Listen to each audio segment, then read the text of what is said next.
Welcome to Fridays at the Front. I'm Will. This is a collaboration between the Shenandoah Valley Battlefields Foundation and Civil War Digital Digest. We want to bring great stories to you out of the Shenandoah Valley and invite you here to come see them for yourselves. Today, I'm in West Virginia in Berkeley County at the Battle of Hoke's Run on the Confederate left. Before we dive into the story that happened here on the left, we've got two things to say. First, geopolitically, one of the things we get out of the American Civil War is the state of West Virginia. In July 1861, I'd be standing in Berkeley County, Virginia. Second, this is sometimes called the Battle of Falling Waters. At the end of the Gettysburg campaign, there's another Battle of Falling Waters that's much larger and better known. So as we start to interpret this battle, we look to Harper's Weekly that called this a skirmish at Hoke's Run, and it's a great name to take. Whatever you call it, we're on the Confederate left. General Scott has given orders to General Patterson to put pressure on the Confederates. The goal is to keep Johnson in the valley with his troops and not let him go support P.G.T. Beauregard further east. They do that here on July 2nd and put pressure down. On the left of the Confederate forces is the cavalry. The goal here is to maintain the flank and make sure there's not a surprise. Well, Brigade Commander Negley is bringing a flanking movement around at Patterson's order, so it's a great thing that there is a colonel here with the 1st Virginia Cavalry, and his name is Jeb Stuart. This is so early in the war. Jeb Stuart is only a colonel.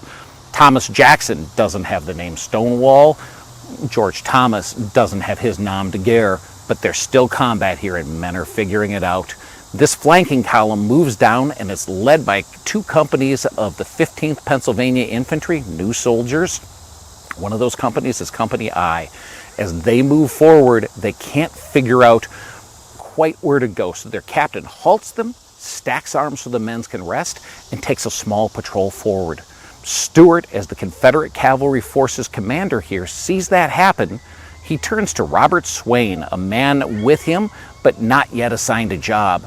However, it doesn't matter whether he has a job or not. Stuart knows that Swain was breveted to 2nd lieutenant for bravery at the Battle of Chapultepec in the Mexican War.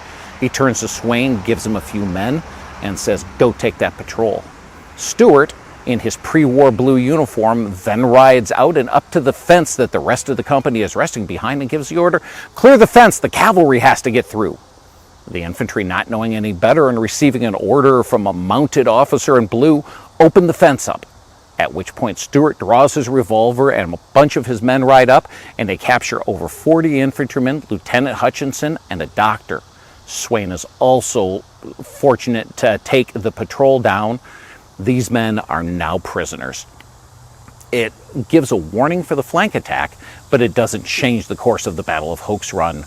Johnson has Thomas Jackson's brigade of Virginians, and Patterson has much more men. The push comes through, the Confederates fall back, and there's pressure, but it's not kept long enough. Johnson eventually escapes, but today they'll be forced to fall back. The early warning is given here on the Confederate left. You can come here. This space is being preserved. There's a park as part of it.